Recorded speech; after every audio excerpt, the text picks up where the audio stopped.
ओम नमो भगवते वासुदेवाय। ओम नमो भगवते वासुदेवाय। ओम नमो भगवते वासुदेवाय। नारायणं नमस्कृत्य देवीं सरस्वती व्यासं ततो जयमुदीरयेत्। नष्टप्रायेषु अभद्रेषु नित्यं भागवत सेवया भगवती उत्तमा श्लोके भक्तिर्भवति नैष्टिकी। ओम अज्ञानतिमिरान्धस्य ज्ञानाञ्जनशलाकया चक्षुर्मिलितं येन तस्मै श्रीगुरुवे नमः। श्रीचैतन्यमनोभीष्टं स्थापितं येन भूतदीनबन्धु जगत्पते गोपेश गोपिका कान्ता राधा कान्त नमोस्तुते। तप्त काञ्चन गौरांगी राधे वृन्दावनेश्वरी वृषभानुसुते देवी प्रणमामि हरिप्रिये। वाञ्छाकल्पतरुभ्यश्च कृपा सिन्धुभ्येव च पतितानां पावनेभ्यो वैष्णवेभ्यो नमो नमः।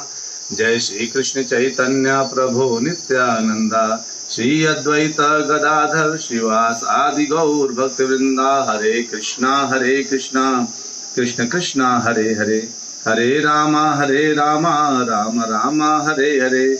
हरे कृष्णा कृष्ण कृष्णा हरे हरे, हरे राम राम राम हरे हरे। हरे कृष्णा कृष्ण कृष्णा हरे हरे, हरे राम राम राम हरे हरे। हरे कृष्णा। आप सभी प्यारे प्यारे भक्तों का नित्य भागवत कथा में बहुत बहुत स्वागत है। जो कि थोड़ा आपको देखकर बहुत अच्छा लग रहा है। वीडियो में काफी समय बाद, ऑडियो में तो मुझे नजर आते थे, वीडियो में पहली बार दिख रहे हैं। चलिए सभी लोग जो है आ गए हैं, इधर मेरे ख्याल से और भी लोग आ रहे हैं। और तो हम लोग आज 2.7.47 पढ़ेंगे और 2.7.48 ये दो पढ़ेंगे आज हम लोग।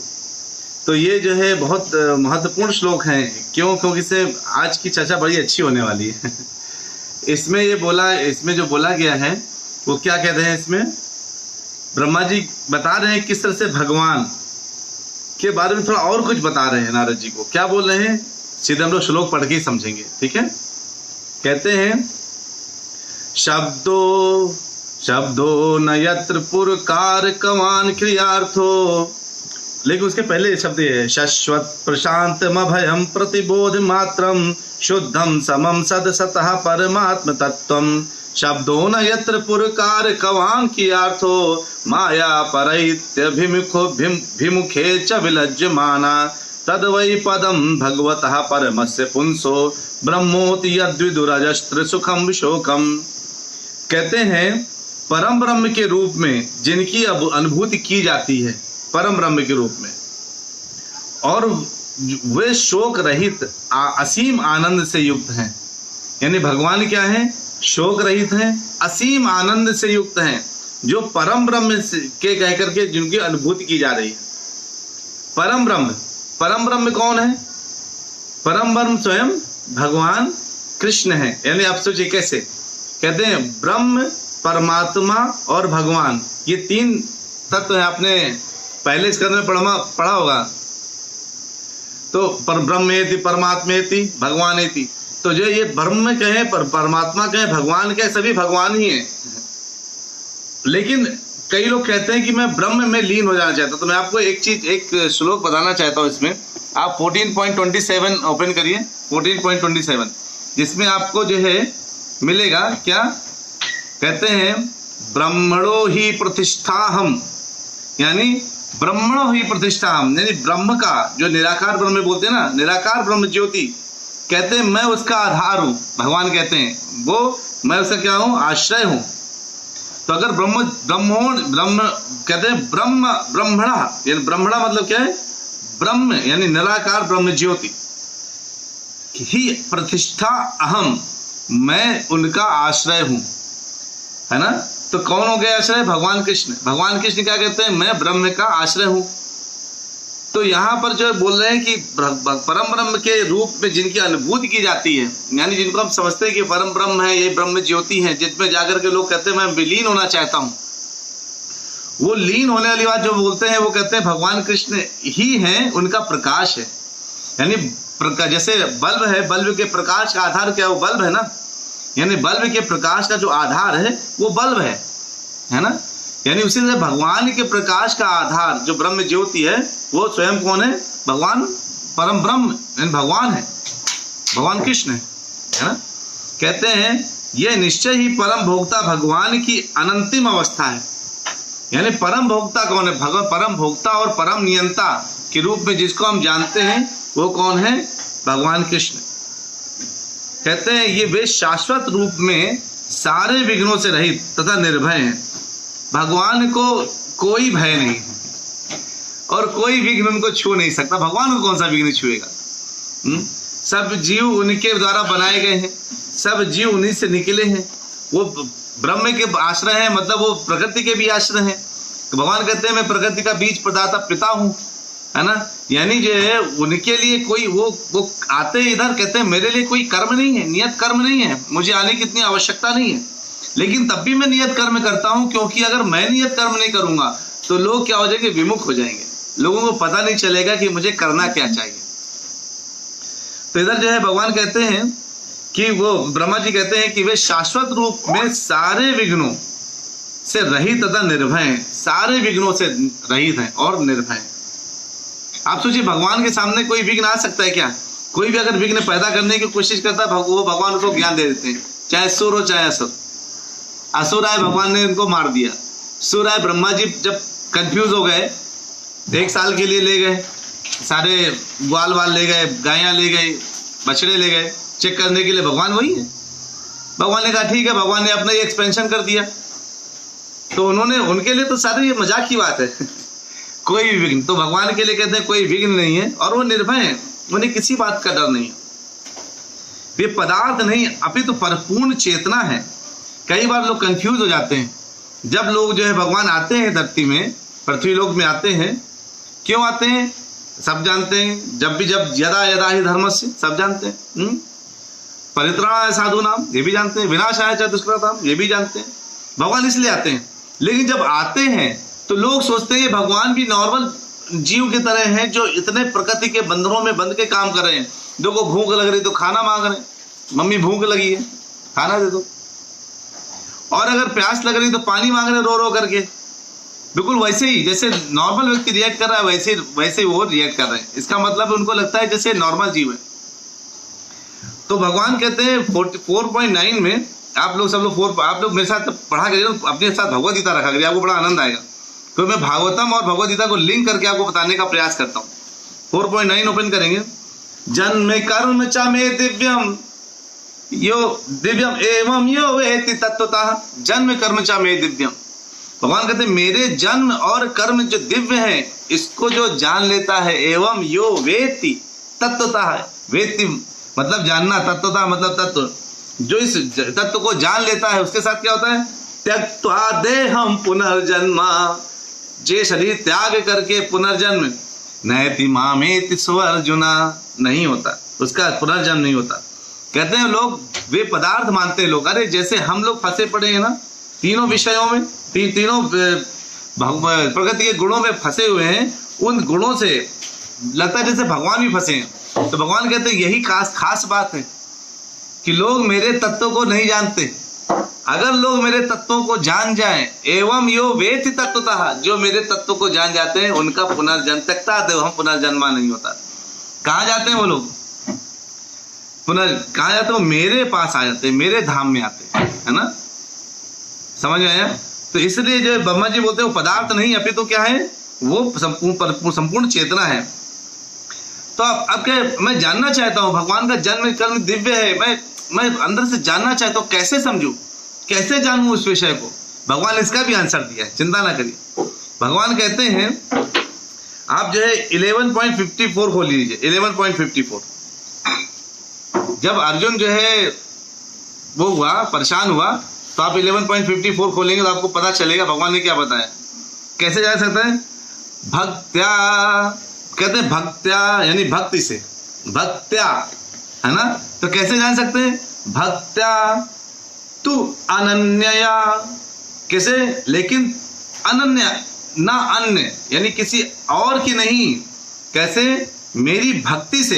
ये नहीं सोचो तुम ज्ञान से मुझे प्राप्त कर लोगे, अच्छे अच्छे कर्म करके प्राप्त कर लोगे लोगों से जो है, नहीं, केवल कैसे? भक्त्या तु अनन्या, यानी अन्य कोई रास्ता नहीं, भक्ति से शक्य अहम एवं विधा, यानी केवल अनन्य भक्ति द्वारा ही मुझे समझा जा सकता है। ये भगवान रिवील कर रहे हैं कि भगवान ने जब बोला जन्म कर्म च मे दिव्यम एवं यो वेति तत्वतः, जो मेरे जन्म कर्म को समझ जाता है, त्यक्त्वा देहम पुनर्जन्म नहीं प्राप्त होता। कैसे?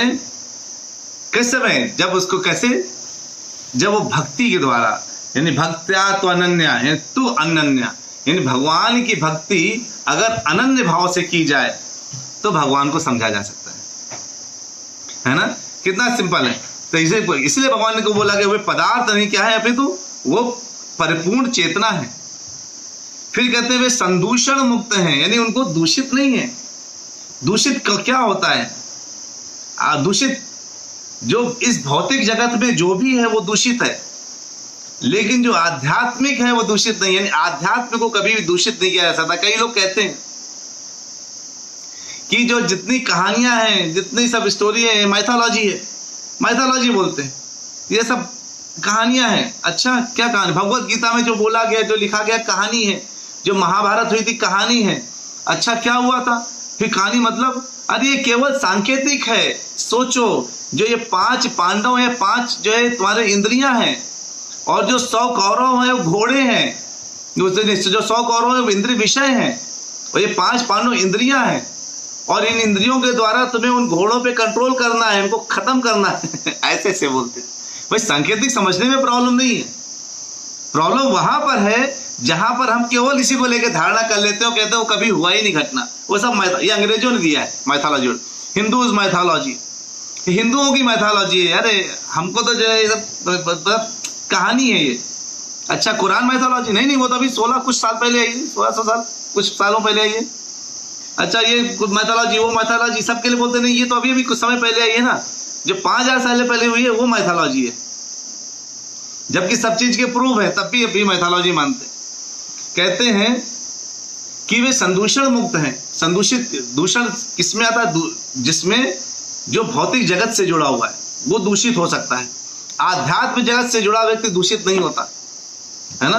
जो आध्यात्म में जुड़ा हुआ है वो दूषित नहीं हो सकता। इसलिए भगवान का तो शरीर ही आध्यात्मिक है, उनको कोई दुख दर्द नहीं है किसी चीज का। तभी तो कहते हैं परम अगर ऐश्वर्य है तो परम वैराग्य भी है। भगवान में अगर परम ऐश्वर्य है तो जब ब्रज मथुरा जा रहे थे वो, तो जो है सभी लोग, सारी गोपियां पीछे पड़ गई। अरे आना है, मतलब कहाँ जा रहे हैं, कैसे जा रहे हैं, क्यों जा रहे हैं, आप यहीं रहिए, मत जाइए, हम आपके बगैर क्या करेंगे, यहाँ जिएंगे कैसे। भगवान बड़े अच्छे से रहते थे, रास क्या करते थे, उचित त्याग भाव से निकल चले गए, है ना। यानी अंतर क्या है? अंतर केवल इस चीज में है कि भगवान के पास संपूर्ण ऐश्वर्य है और संपूर्ण वैराग्य है। हमारे पास ना ऐश्वर्य है ना वैराग्य है ना।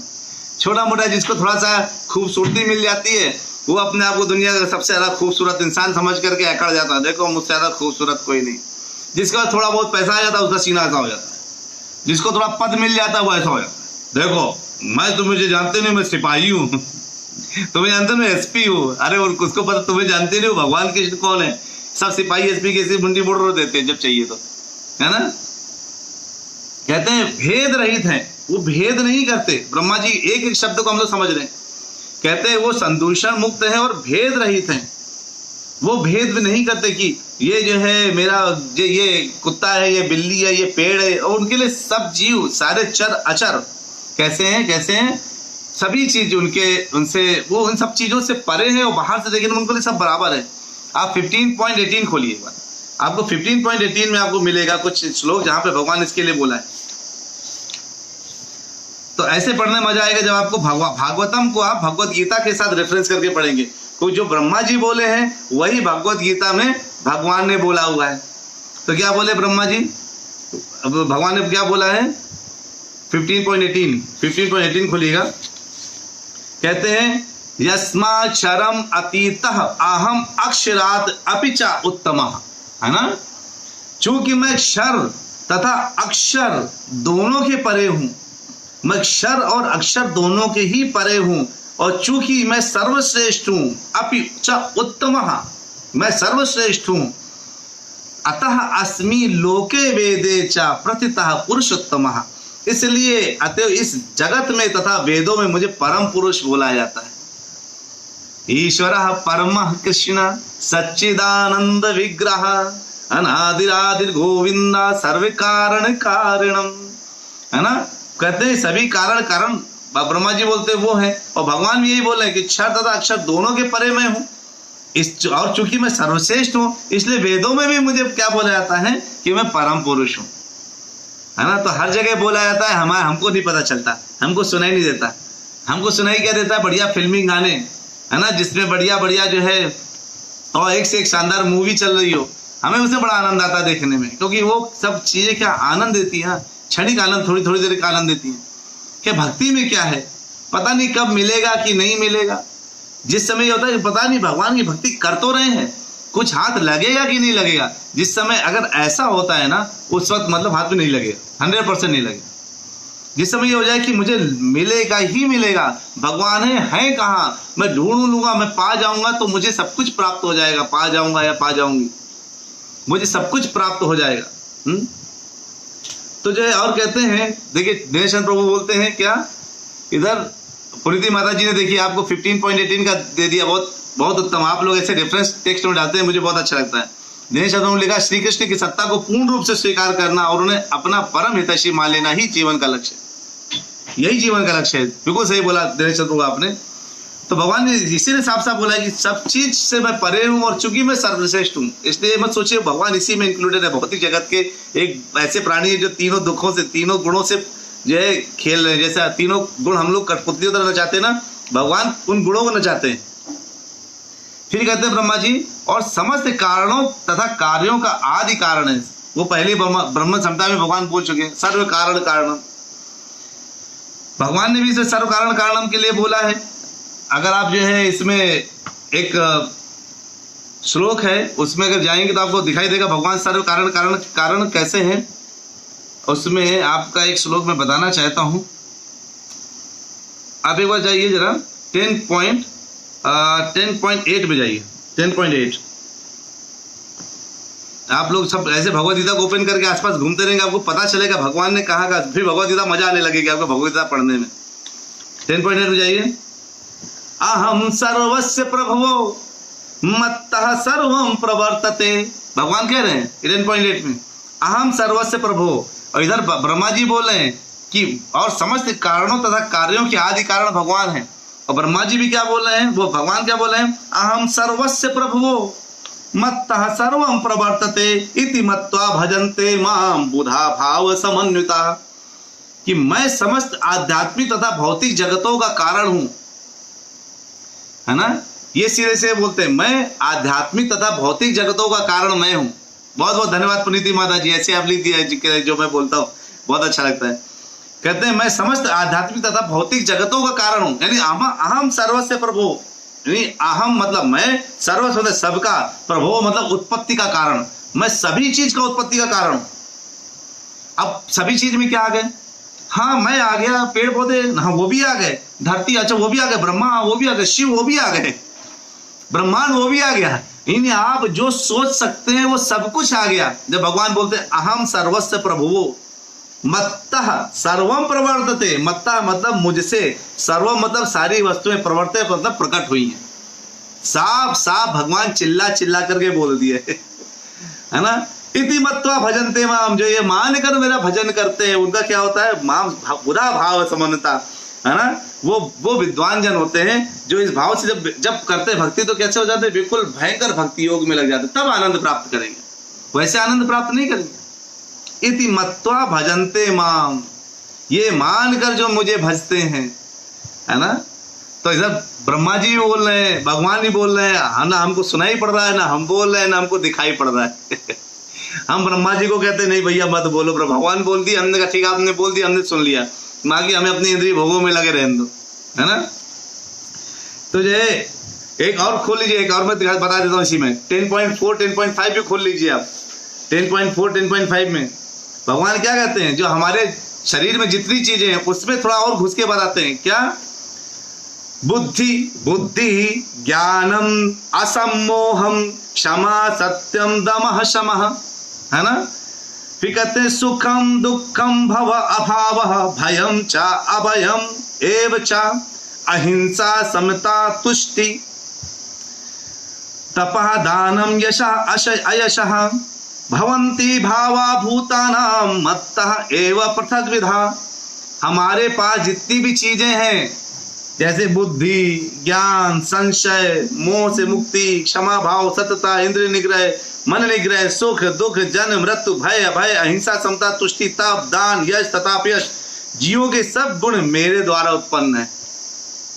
यानी इस लेवल से लेकर के, यानी अगर आपको सुख मिल रहा है तो भगवान ने उत्पन्न किया उस सुख को, वो सॉफ्टवेयर भगवान ने बना के डाला है। जैसे आप एक सॉफ्टवेयर बनाते हैं ना, एक सॉफ्टवेयर आपने बनाया कोई जो डेटा ले सकता है, प्रोसेस कर सकता है और जो है कुछ रिजल्ट दे सकता है, तो आप कहते हो सॉफ्टवेयर मैंने बनाया। तो भगवान भी ये कह रहे हैं, ये तो तुम्हारे सुख दुख का सॉफ्टवेयर है वो मैंने बना के डाला है। जो तुम्हारी बुद्धि है ना वो सॉफ्टवेयर मैंने बना के डाला है, ज्ञान मैंने बना के डाला है, सब कुछ मैंने बना के डाला है कि नहीं। तो जो है इस तरह से भगवान सब कारण के कारण है। ब्रह्मा जी कह रहे हैं, भगवान बोल रहे हैं। अगर आप 7वां चैप्टर पढ़े, 10वां चैप्टर पढ़े तो आपको पता चलेगा भगवान कितनों चीजों के कारण है। मतलब इसमें मैं इस समय इतना पढ़ नहीं सकता, लेकिन हर चीज के कारण भगवान है। देखिए 10.6 देखेंगे, उसमें भगवान ने कहा सप्त ऋषिगण, उनसे भी पूर्व 4 अन्य महर्षि एवं सारे मनु सब मेरे मन से उत्पन्न है, और विभिन्न लोकों में निवास करने वाले सारे जीव मुझसे अवतरित होते हैं। बताइए और क्या चाहिए, वो उनसे अवतरित होते हैं। यानी भगवान, मान लीजिए मेरे पिता, मैं मेरे पिता का पुत्र, तो मेरा पुत्र क्या पिता मैं, है ना। ऐसे यानी भगवान एक को डालते हैं आगे, फिर उसे सृष्टि बनती है।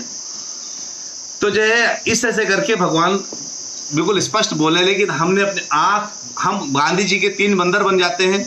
जब कुछ आध्यात्मिक विषय में चर्चा होती है तो उस समय हमारे पास सारे इंपॉर्टेंट काम उसी वक्त आ जाते हैं। यानी हम सारे इंपॉर्टेंट काम उस वक्त आएंगे जब हमें कुछ आध्यात्मिक विषय की बातें होंगी। बाकी कुछ और विषय होगी तो हम किसी की निंदा करना हो तो हम आधे घंटे क्या 10 घंटे बैठ के बातें कर लेंगे। 2-4 लोग दोस्त आ जाएंगे तो हमारे सारे काम, इंपॉर्टेंट काम जो आध्यात्मिक चर्चा समय इंपॉर्टेंट थे, वो सारे चर्चा उस वक्त अनइम्पोर्टेंट हो जाते हैं। ये खास बात है। यानी हमारे लिए आध्यात्मिक विषय सबसे बेकार विषय है, यानी सबसे निकृष्ट विषय, जिसको पाने के लिए हम सबसे ज्यादा, मतलब उससे कहते हैं भैया अभी ये आधे घंटे में देखो मुझे नहाना भी है, ब्रश भी करना है, सारे काम करने, इतने इंपॉर्टेंट काम है, ठीक है वो दूर से सुन लेंगे। लेकिन जो विषय है, असली विषय की आध्यात्मिक विषय ही ऐसा विषय है जिसमें भगवान जब बताए हैं हम सुनेंगे, हम तभी तो कुछ ना कुछ करेंगे, नहीं तो कहां से करेंगे, है ना। कहते हैं उसके बाद भगवान ने इससे सब बोला और फिर ब्रह्मा जी कहते हैं जिनमें सकाम कर्मों के लिए ना तो यज्ञ करना होता है और ना जिनके सामने माया ठहरती है। तो आज लगता है एक ही श्लोक होगा, दूसरा श्लोक सीधे कल ही होगा। ये श्लोक बड़ा सोचिए, एक शब्द में ब्रह्मा जी ने एक शब्द बोला, भगवत गीता का एक श्लोक निकल आ रहा है, क्या करें, पूरा बताना पड़ रहा है। तो इसमें बोलते हैं जिनमें सकाम कर्मों के लिए ना तो यज्ञ करना होता है और ना जिनके सामने माया ठहरती है। तो भगवान के सामने माया कहां से ठहरेगी? माया कौन है? माया भगवान की एक एनर्जी है ना, एक्सटर्नल पोटेंसी। तो अगर भगवान की एक एक्सटर्नल पोटेंसी है, भगवान की शक्तियों में से एक शक्ति है, तो भगवान की शक्ति है। अब मेरी शक्ति मान लो देखना है, तो मैं देखूं चाहे ना देखूं, आंखें बंद कर लूं तो नहीं देखूंगा, तो मैं देखूं नहीं देखूं मेरे कंट्रोल में। वैसे जो ये शक्तियां हैं, जो माया है, भगवान के कंट्रोल में। भगवान उनके साथ खेलना चाहे, भगवान उनके साथ बंधना चाहे। अब मैं अपने आंखें खोल के देखना चाहूँ तो देख सकता हूँ, नहीं देखना चाहूँ तो नहीं देख सकता हूँ, मेरी इच्छा है, मेरी चॉइस है ना। तो जो है कहते हैं दिनेश चंद्र बोलते हैं मनुष्य कुछ सालों की इस जिंदगी के लिए इंश्योरेंस करवाता है, पर सनातन जीवन के लिए कोई इंश्योरेंस नहीं करना चाहता। बहुत उत्तम बात बोली प्रभु आपने, है ना। सनातन जीवन के लिए क्या इंश्योरेंस करना? अरे छोड़ो, लोग कहते हैं 4 दिन की चांदनी फिर अंधेरी रात। अरे तो सबको पता है, यानी गाने वही लिख रहे हैं, 4 दिन की चांदनी फिर अंधेरी रात। सच में जो तुम अभी जिसको बड़ा सुख समझ रहे हो वो सब दुख है। और फिर इससे मिलने वाला दुख को कैसे झेलोगे? यानी 4 दिन की चांदनी और फिर अंधेरी रात है, सच में अंधेरी रात है, उसको जो है समझना बहुत मुश्किल है। तो भगवान के सामने न माया ठहरती, ना इनके, भगवान को कोई यज्ञ नहीं करना, किसी की देवता के लिए, देवी के लिए बैठ के यज्ञ कर रहे हैं, ये सब काम भगवान को करने की कोई जरूरत नहीं है। भगवान तो स्वयं सब कुछ, यानी सारे यज्ञों के स्वामी वही हैं, है ना। तो जो यज्ञ था विष्णु, यानी यज्ञ किसके लिए करना चाहिए? केवल विष्णु के लिए करना चाहिए। तो अगर हम केवल भगवान के लिए यज्ञ करते हैं, भगवान को किसी के यज्ञ करनी होती, क्योंकि भगवान सारे यज्ञों के भोक्ता स्वयं है, करता है और भोक्ता है ना। तो इसीलिए जो है आप लोग इस विषय, ये श्लोक बहुत उपयुक्त तो बहुत उत्तम श्लोक था।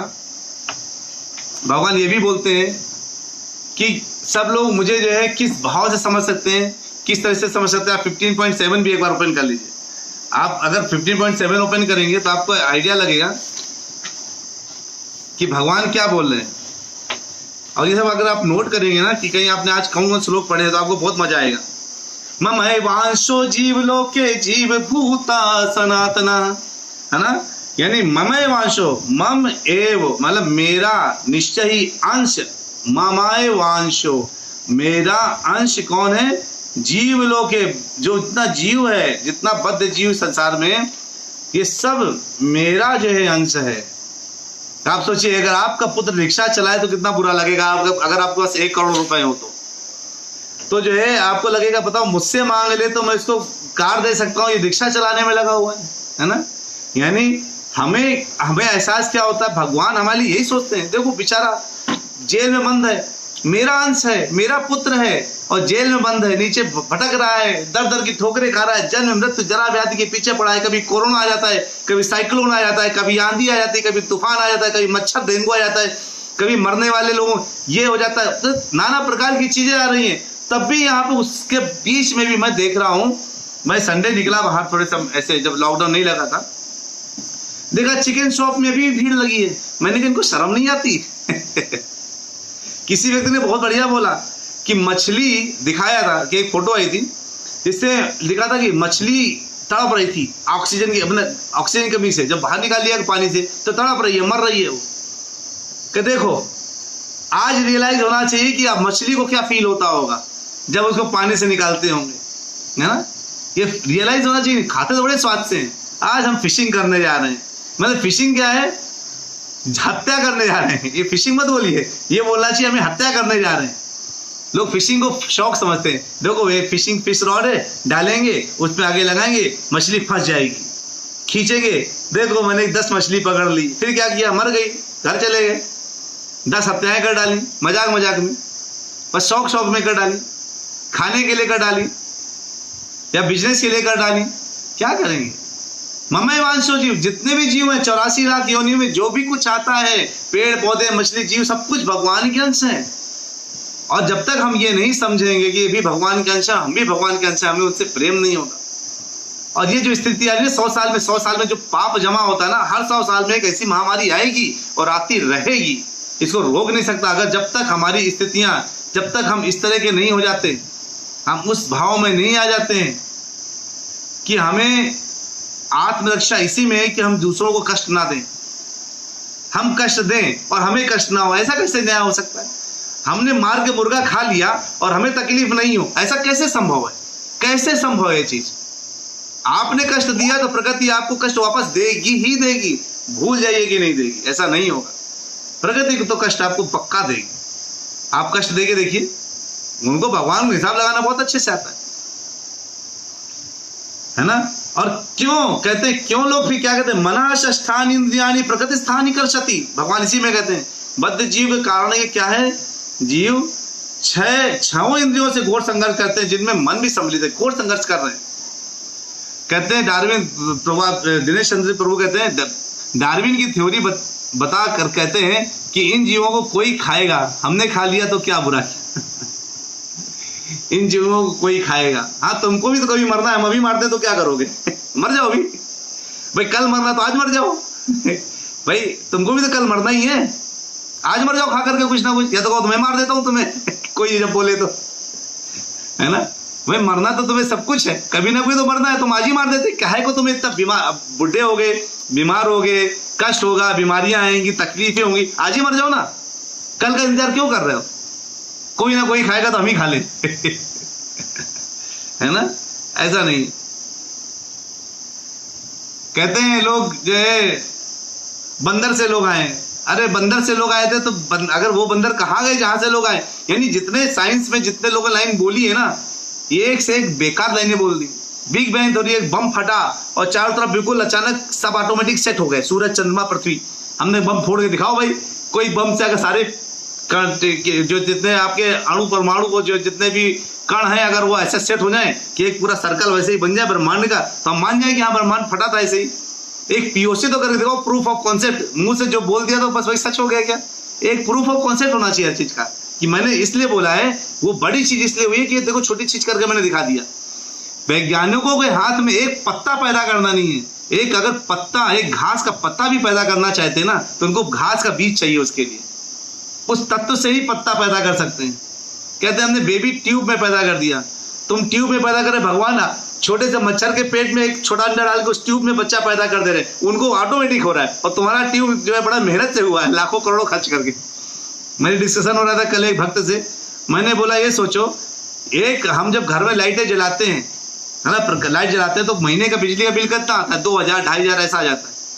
भगवान एक लगातार परमानेंटली इतना बड़ा वाला ट्यूबलाइट लगाए हुए हैं सूर्य के नाम का, उनका बिल कितना आता होगा जब उनके पास महीने के अंत में पहुंचता को? देखो भाई, आपने जो है पूरे ब्रह्मांड में इतने लोगों को सूर्य का प्रकाश इतने टाइम दिया है, आपका 2 अरब 36 लाख डॉलर के ऊपर जोड़ लो तो सच में प्रभु जी, आज तक किसी भी जो है वैज्ञानिक ने कोई रचना नहीं। क्यों? क्या है? Study of nature. वो क्या करते हैं? प्रकृति का पढ़ाई करते हैं।